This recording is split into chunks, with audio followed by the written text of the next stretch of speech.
BNP নেতা ইশরাক হোসেনকে ঢাকা দক্ষিণ সিটির মেয়র পদে শপথ না করানোর রিট হাইকোর্টে খারিজ হয়ে গেছে। এমন খবরে উচ্ছ্বসিত ইশরাকের সমর্থকরা।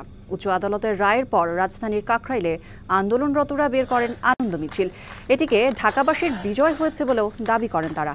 তবে স্থানীয় সরকার উপদেষ্টা এবং তথ্য উপদেষ্টার ষড়যন্ত্রের কারণেই ইশরাকের শপথে বিলম্ব হয়েছে বলেও অভিযোগ আন্দোলনকারীদের। দুই উপদেষ্টার পদত্যাগ না করা পর্যন্ত রাজপথ না ছাড়ার হুঁশিয়ারি দেন ইশরাকের সমর্থকরা।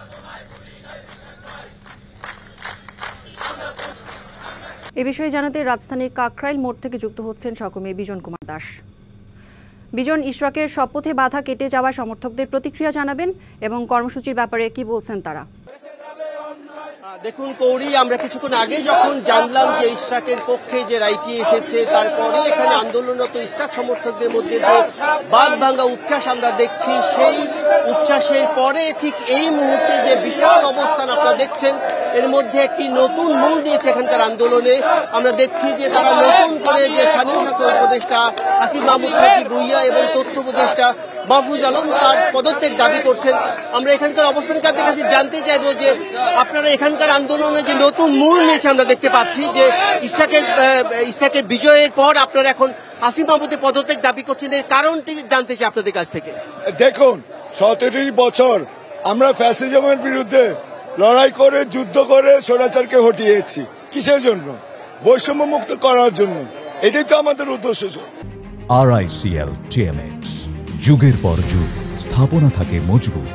এখন উপদেষ্টা মন্ডলীগণের মধ্য থেকে একজনের পিয়ন যদি 311 কোটি টাকার মালিক হয়ে যায়, দুটি সিটি কর্পোরেশনের প্রশাসন বিনিয়োগ করে শত শত কোটি টাকার মালিক হয়ে যান, রূপায়ণে তাদের অফিস কিসের টাকা দিয়ে হলো? বলছেন মানুষের যে প্রত্যাশা নিয়ে তারা আসলে নতুন দেশের স্বপ্ন দেখেছিলেন, সেই স্বপ্ন তাদের পূরণ হয়নি, সে অভিযুক্তি করছেন।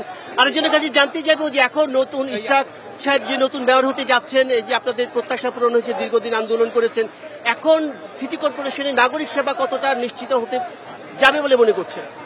ইশরাক সাহেব গতকালকে একটি কথা বলেছে যে আমার ঘরে এসে শপথ পড়ালে আমি শপথ নেব না, কারণ আমার উদ্দেশ্য ছিল কিছু ষড়যন্ত্রকারীর মুখোশ উন্মোচন করা।